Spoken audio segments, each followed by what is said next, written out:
Hello and welcome to a pulsera making tutorial. My name is Harper. I'm a tourism intern here with Awamaki, and today I'm going to be showing you all how to make a pulsera or a bracelet using the traditional backstrap loom weaving technique.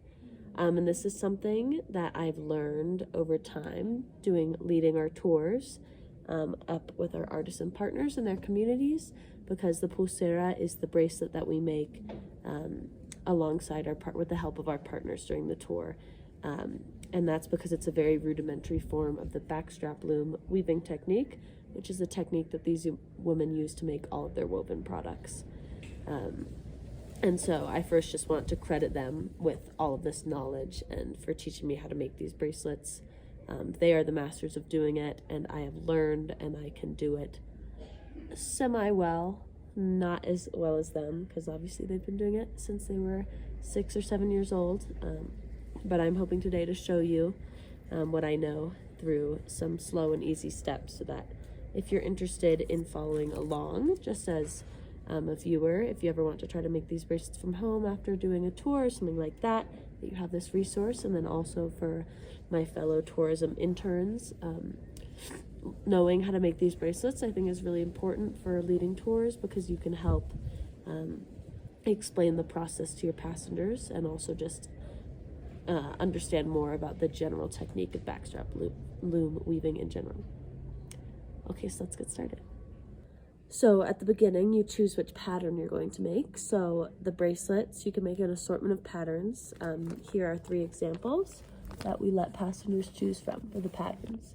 And so for these, each bracelet requires 3 different colors. So here I've arbitrarily chosen these 3. I think will go nicely together. And then when you work with the artisan partners, you have to tell them which color you'd like for your outside. You can see all these bracelets kind of have a border. That border in Quechua is called pata, and then 2 colors on the inside, which are called chaupi. So I'm gonna use, I don't know, we'll see. And all of these bracelets are the same level of difficulty. It all just depends on how we set it up, which I'm gonna show you how to do. So the bracelet pattern we're gonna do today is this top one. It's called pata pata. And it's a pattern like this is one of the first patterns that a girl learns in the community, that her mother's going to teach her when she learns how to weave, because it's very simple, very straightforward. You don't have to manipulate any of the strings, which I'll talk about later. But yeah, so this is the one we're going to do today. And now let's move on to the setup. So to begin, no matter how big the project you're making on a backstrap loom, the base of the loom is always sticks that we nail into the ground, usually using a rock is what the artisan partners will use. They'll use sticks, or sometimes they'll use metal stakes, the smoother the better, for attaching the strings to. And so you can see I've already created my 2 sticks. All I did was put them in the ground and nailed them down. So the distance determines how long your weaving is going to be.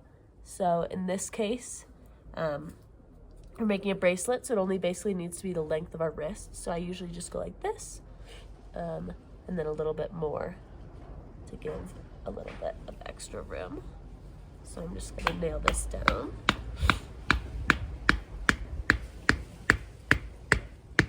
And there we have our base for creating the warp threads, which is what we're about to string on using our 3 colors. And so the warp threads, if you know anything about weaving, are the strings that go up and down on the loom and create 2 layers, and then you pass the weft thread through the warp strings. And so the warp in Quechua is called alwi, and to make it, we are going to take the strings and do figure 8s around these 2 posts, and that's going to create a left side and a right side of strings that cross over in the middle in an X, and then eventually we're going to flip that when we start weaving, so it'll be a top and a bottom side. So to start, you start with the color that you want to be your outside of that bracelet. So I've decided to use this dark orange, and then just at the base of one of your sticks, you're going to tie a knot.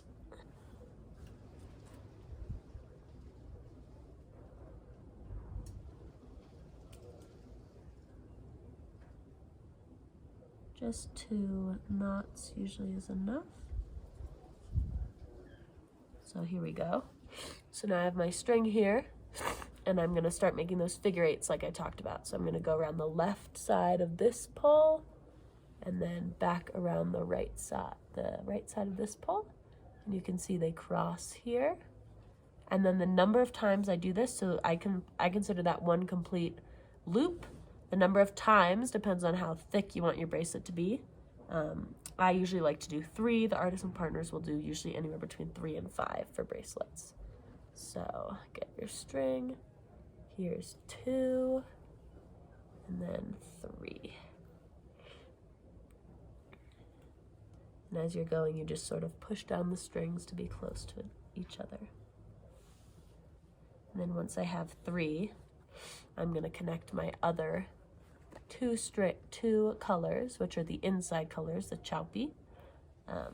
So to do that, what we're going to do is we're just going to break off this orange thread. So I'm going to tear it and then use a rock to just hold it down while I prep my other colors to keep the tension. So I've got yellow and purple. And we're just going to put them together.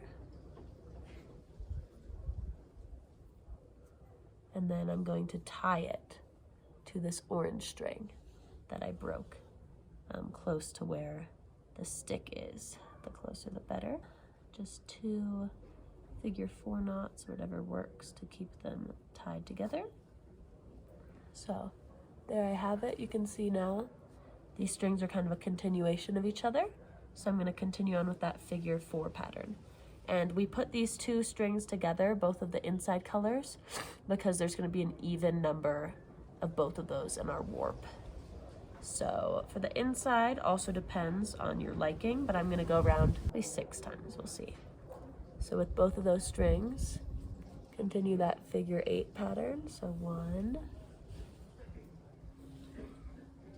And don't worry if they get twisted up, we're going to deal with that later.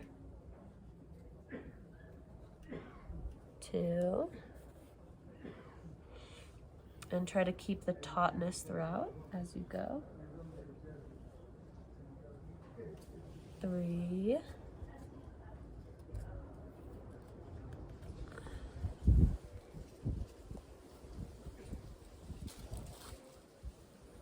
4.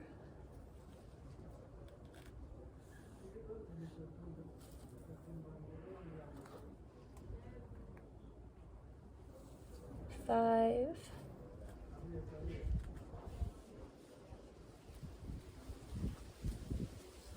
And 6. So here we are back at the beginning. And so that was our inside layer. I'll show you. So we've got the yellow on the bottom, that's the outside, and then the inside alternating between white and purple, and then we're going to go back and add more yellow on the top. So you can picture this as going to be the bracelet. So same process, I'm just going to tie these strings together. And just a quick note is that all of our artisan partners have different techniques for how they set this up. So I'm doing the one that's always made the most sense to me, but sometimes partners will use 4 sticks to set it up, or they won't tie it like this, they'll do something else. So just keep that in mind. You can kind of experiment with the way that works for you. So now 3 more figure 8s for the top layer, so it's the same on the top and bottom. 1, 2, 3, and then to finish it off, I'm going to tie the string, the orange string, just to itself on the top here. Any sort of strategy works here. You just want to make sure that you maintain the tension throughout. This is the most important component. And here we have just a more up-close look of what the setup will look like. So you can kind of picture how we're going to weave through back and forth here to create our pattern. Here are our warp strings. And like I talked about, if you look at it from above, you'll see you kind of have a distinct left and right layer that actually cross through each other here in the middle. So if I put my fingers here, you can see those two layers. And this is the basis for weaving, is that you have to have this cross. So now we've kind of arrived at the most difficult part of the bracelet, and that's setting up the heddle. The heddle in Quechua is called the Ilyawa, and I will overlay a photo here so you can see what that is on a big loom. But basically the heddle is going to attach to every other string on the weaving, on the warp thread here. So by every other, I mean basically a top layer. So the heddle will all attach to this layer so that we can pull up this layer when we're weaving and put the string through, and then pull down this layer and pull up the other layer and put the string through. So to create the heddle, I'm gonna go ahead and set up the backstrap loom component of this. So here is my backstrap. It's basically just a belt. You can use anything that works for you. So yeah, I'm gonna put it around my waist. You just gotta trust me that that's what I'm doing. And then I'm going to pick up this stick, the one closest to me, and then turn it like this. So now what I had talked about earlier, where the left and right layers are going to become top and bottom layers, that's what's happening here. And using my backstrap here, I'm going to create tension. And that's the goal of the backstrap, is to create the tension that you need in your strings in order to be able to weave. So to do that, I'm just going to wrap it around a couple of times like that, and then tie it together like this. This is really up to you, the technique you want to use to create this tension. So here we are, and now we need to get these top and bottom layers doing what they should be doing. And I personally like to do this earlier on in the process, but we're gonna do it at some point anyway. When we make the bracelet, you're gonna take a thicker string, and you note here that closer to me it's top and bottom, but closer to this pole it's still more left and right because it's still wrapped around this pole here. So I wanna make it all top and bottom layer. So to do that, I'm gonna take this string and wrap it through the stuff here so that it serves basically as this pole, so that I can take it off the pole, and then we're going to tie it onto the pole because this pole here is still providing tension. So tie that on.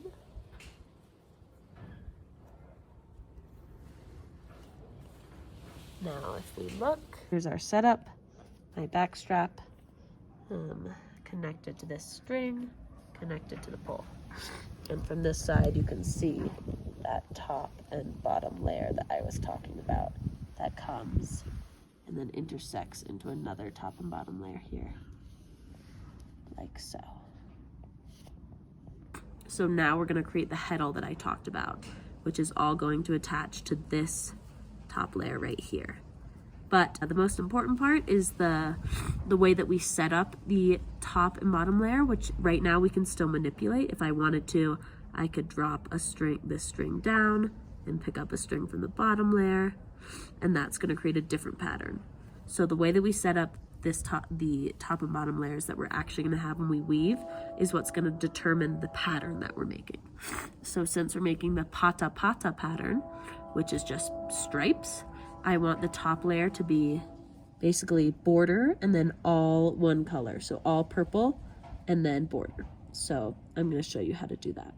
So to start, you're going to put one finger through the top and bottom layer, and then where they cross over, put your finger through the other and then meet together. And if you go like this, you should have those top and bottom layers separated by your finger. But we're actually going to manipulate the top and bottom layers like I talked about.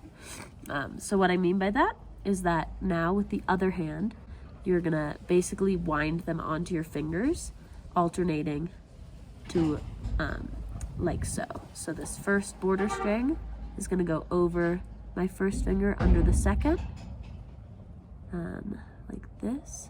And then the second one's going to do the opposite. So it's going to go over the second finger under the first. And then I'm going to keep doing that. So over, under.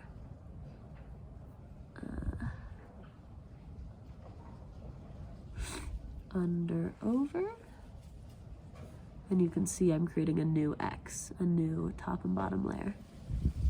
And so for the border colors, it doesn't really matter because they're all the same. But then when I get to these middle colors, which are striped currently, my goal is to alternate between purple and white so that you'll see all the purple overs will be on this finger and all the white unders will be on this finger. So I'm going to start purple.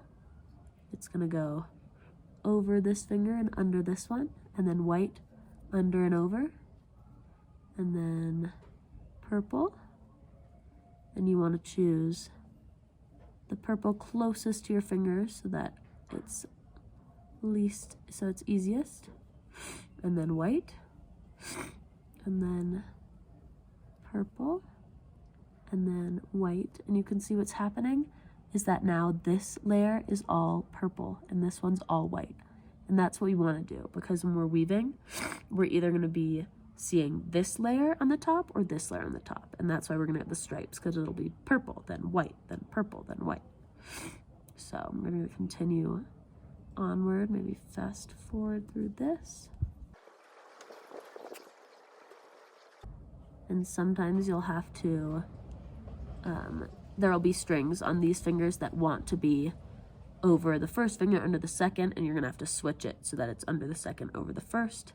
And that's fine. You just kind of take it off the fingers and then manipulate it how you need it to be.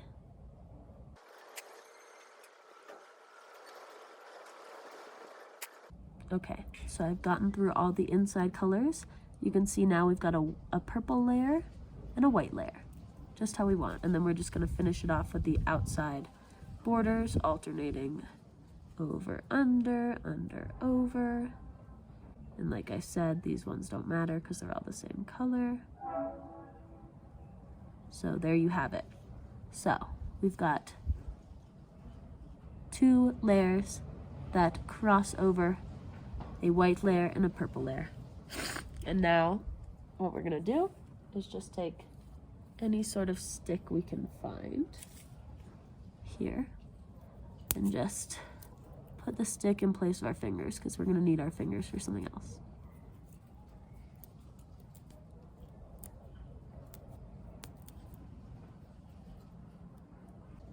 So this was all prep to make our top and bottom layers, and now we're actually ready to make our heddle, or ilyawa, using usually a thicker string. A slightly thicker string will be better. And so like I talked about, this ilyawa, the heddle, is going to connect to every single string on one of the layers. So, and it's going to be the layer that's closest to you. So in this case, the purple layer here. And so to do that, you're going to start by creating a loop. Just tie a knot. The loop should be about this big, maybe a little smaller. And then I'm going to take this loop that I've created and pass it through this top layer. I'm going to take out this stick so you can see the top layer that's separated. Pass the loop through it. Now that loop is separating the layers. And then every string in order, we're going to use our fingers to on the top layer. So for example, I'm going to start with the string furthest on this side, this orange string. I'm going to separate it and then pick the heddle string through and put it on my finger where I have this loop. So now I have 2 loops and it's connected to the string. And then you're going to keep doing that. So now the next border color, pull up and make a loop around your finger. The next border color, pull up and make a loop. And these are all on that top layer, right? Because the goal is to have the heddle attached to each string on the top layer so that we can pull the heddle and pull up the entire top layer.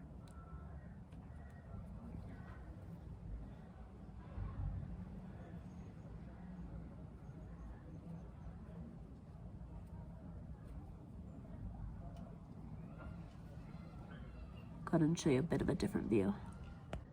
So here on my finger, all the loops that I'm creating, and you can see when I pull them, I'm pulling up this top layer, although I need to keep working to get all the strings involved.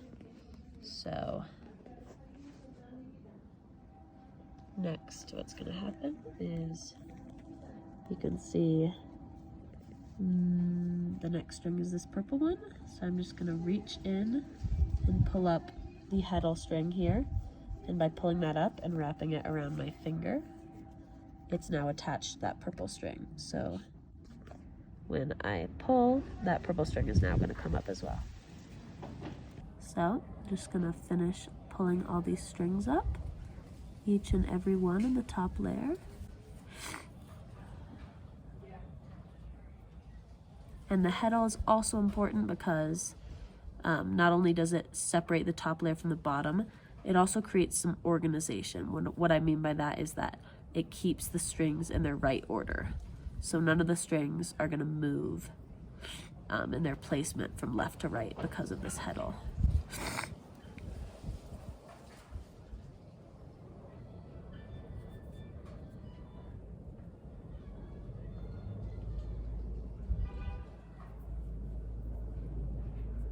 I made my heddle a little too tight. My finger's getting caught, but it'll work. So I'm coming to the edge here. I'm gonna make sure that I get my last border colors from the top layer involved. And then,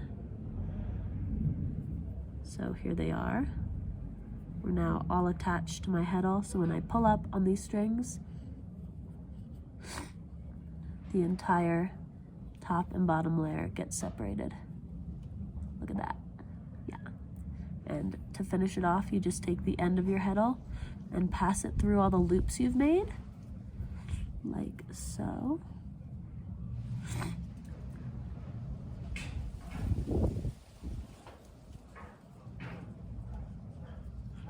And just tie any sort of knot that you can up here. And with that, we've created this little bunch of string, which is called the heddle.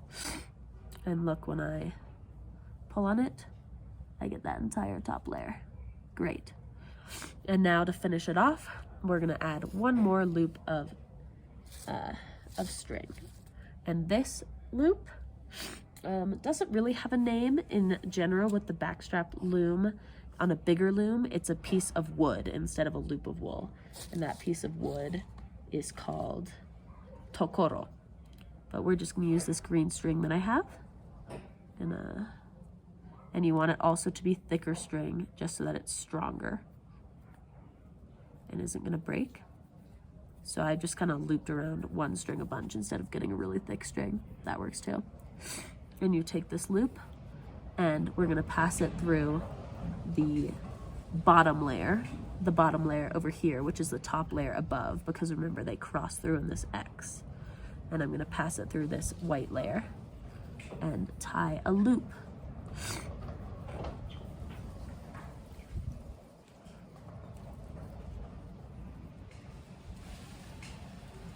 Like that. So the basic mechanics of what we've created is we now have this heddle that when I pull on it is going to expose the entire top purple layer. And we also have this loop that when I pull on it exposes the opposite layer, the white layer. So the basic mechanics for how to weave any sort of basic backstrap loom is that you first pull on the heddle and that reveals the top layer, and then you pass the string through, and then you pull on this loop which reveals the bottom layer, like so. You can pull on it and then use your fingers to actually make sure it gets all the way to the bottom where you're trying to weave. And then you pass the string through the bottom layer. So that creates purple and then white. Purple, white, which I'm gonna show you right now. But the basic mechanic is that you're alternating between pulling on these two tools, the heddle and the tokoro, to reveal the bottom and top layer. And by revealing those layers, you're going like this, basically with the string, and then the weft string, which is the string that is going to pass back and forth, is going to get basically trapped between the top and bottom layers as they alternate. So backstrap loom weaving is also a type of weaving that is considered warp facing. So remember, this is the warp here.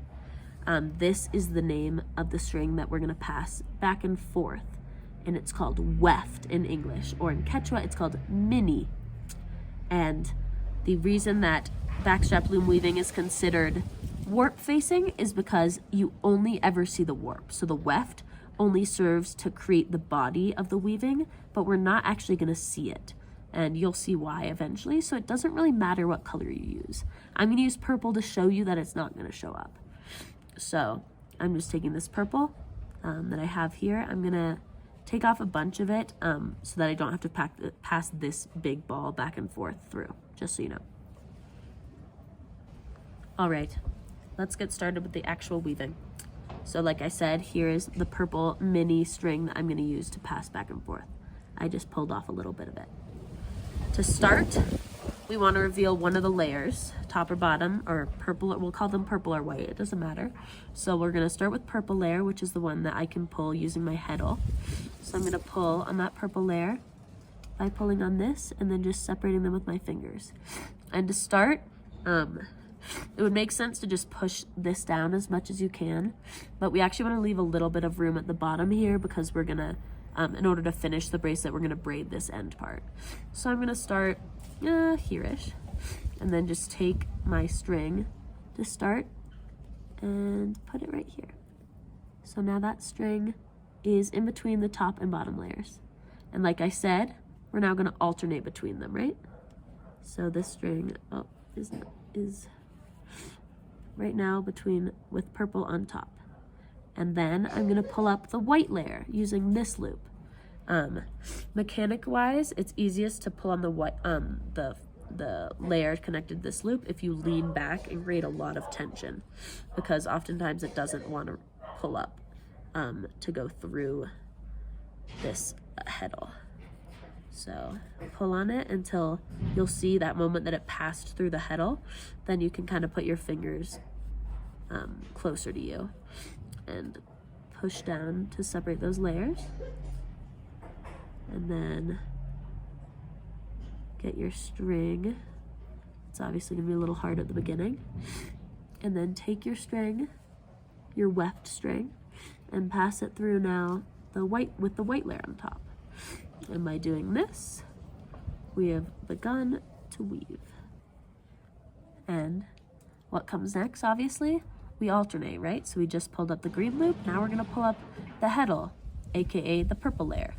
And mechanically wise for this, it's easiest to do that if you take your finger here on the white layer and kind of push down while pulling up on the heddle. And that reveals that purple layer. And then you take your finger, push it through, and separate the two layers all the way down to where your weft string is. So if you can see, you can already see one stripe that's been made. And then pull on the weft here and pass it through again. And that's as simple as that. So we're just gonna repeat those steps over and over and over again. So I had pulled on this layer, so now I'm gonna pull on this one. Like I talked about, easier to create more tension by leaning back a little bit. And then I'm gonna pull on this, and that's gonna bring the white layer to the top. Sometimes you have to move this heddle out of the way so you have more room to pull the white layer through closer to the weaving. Separate those down to the bottom where the weft is, and then take your weft and pass it through.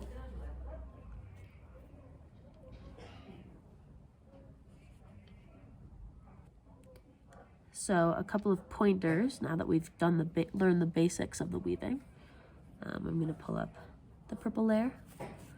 Is that when you pull it up, it's really important to use your finger to push the layer all the way down to where the weaving is, down where the stripes are, and then really push with your finger so that the last layer that we just did, this white stripe, is really tight, and the weft string is really tight in between that layer. And then after I push, I take the weft and I just like to pull a little bit to make sure that my border is even.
One brief thing to consider as I'm doing this, one thing to talk about is that this is a very, very, very simple and rudimentary form of the backstrap loom.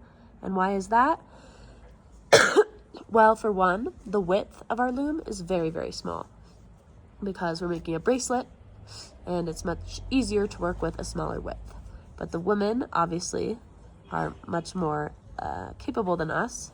So when they're weaving, for example, pasadizos or table runners, those are much wider. Those are like this wide.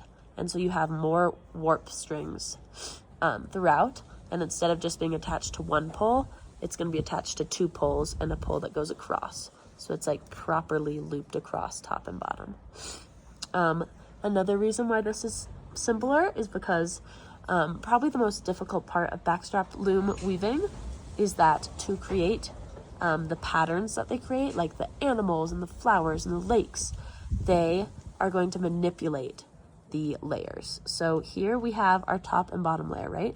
And all we're doing is just simply passing our weft through the top and bottom layer over and over. So now, for example, pull up the top layer, the purple layer, tighten it, and pass the weft through. But in order to make more complicated patterns, what the women will do is they will use a tool called the payana, and that is a thin piece of wood. It used to be a condor bone back when there were condors. That's what they'd use, a condor arm bone. And this tool is called the payana. The Quechua verb payai means like to design or to pick out designs. And they use this payana to go into the top layer and then pull out a string from the bottom layer and bring it to the top. So for example, you can imagine if we did that on this bracelet, I could create a row that would be white, purple, white, instead of just all white. So that's an example of how they manipulate the strings. And they have learned over the years, from being a little girl, they learn more complex and complicated patterns that involve using that payana to pick out patterns. But we are not going to do that because it is quite hard. In our longer weaving class that we do on the overnight tours, we make headbands. And when you make headbands, you do have to use the payana to pick out certain colors to make more complex designs, like a zigzag, for example. So like I talked about, backstrap loom weaving is warp facing, which means we don't see that weft, this purple string here. And you can see the only time you see it is on the outside where it passes back and forth. These little lines here, just so you know. But you can't see it, like for example, the white layers, all you see is white. You don't see the purple passing under it. So we're just going to keep continuing this process of pulling up the different layers back and forth, passing the weft through over and over. I'm going to go ahead and do that for us and then talk about how to finish off the bracelet. Ta-da! So I went ahead and finished the rest of the bracelet. You can see, pretty nice. So now it's time to finish it off. This part, I mean, you can really kind of DIY it, but I'll show you the way that we do it in our classes, how our artisan partners go about it. So normally you start by taking off your belt, your backstrap, and going ahead and removing all the strings from your stick. So I'm just gonna pull them all off. There was a point where we tied it right to the stick, so sometimes you have to just break these or untie them, or in this case I'm gonna try to just pull them off anyway.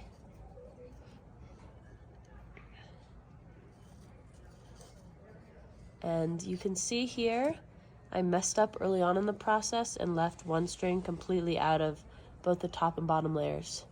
So I'm just gonna kind of get rid of that string now by breaking in, by cutting it here, and we'll worry about it later. Yeah, so here we have kind of a bunch of loose strings. There's a couple that are just have an end, the ones that we broke off, and then the rest of them are all in loops that we looped around the stick. So what I'm gonna do is split all of these loops and strings into two groups down the middle. I think like that is good. And now I'm going to braid both of these so that I have two different braids. So over here, you can kind of group every one. And you can see here, here's the weft string, because when I pull on it, you can see it kind of affects, you can see it here. So that was the loose end from the beginning that I just let hang out loose. And we don't really need to worry about anything coming undone because it's just going to be part of the braid now. So I'm going to separate these into 3 groups to braid them. If you don't know how to braid, maybe look that up as a different video. There's only so much I can explain. So I'm just gonna braid these groups.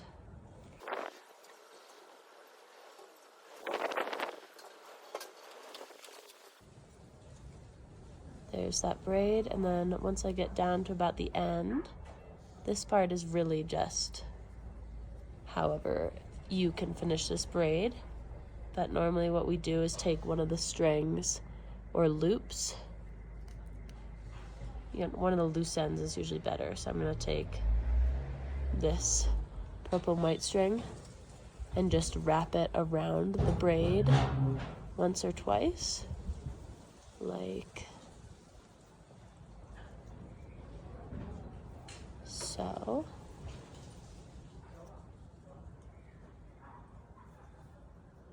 Like that. And then I'm just going to tie this string to another one of the strings down here to tie it off. So we'll use this yellow string here.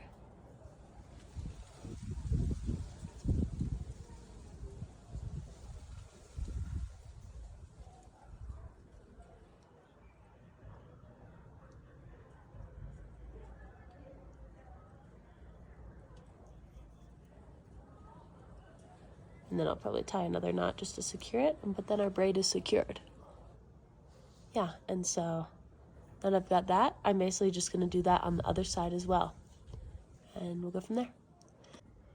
So here we have our 2 final braids.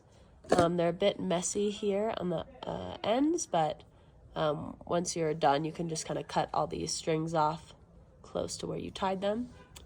I will say I never do this step because I'm too lazy, but normally the artisan partners, what they'll do is they actually take these 2 braids and they connect them like this, and they use a needle and another piece of thread to actually sew them together to make a loop. So then this becomes a loop rather than 2 braids. because what we'll do is make another 2 braids on this end, and then you can tie them to the loop. But I usually just tie them to each other like this. Either way works. So yeah, now to finish it off, we're gonna remove the heddle and the extra loop. You could either cut it or just take it out, and then braid the other side just like we did this side, so 2 braids. All right, and here's the final product. So 4 braids total. To put it on, you just put it around your wrist, tie those braids together, and you're all set. So I hope you all enjoyed watching.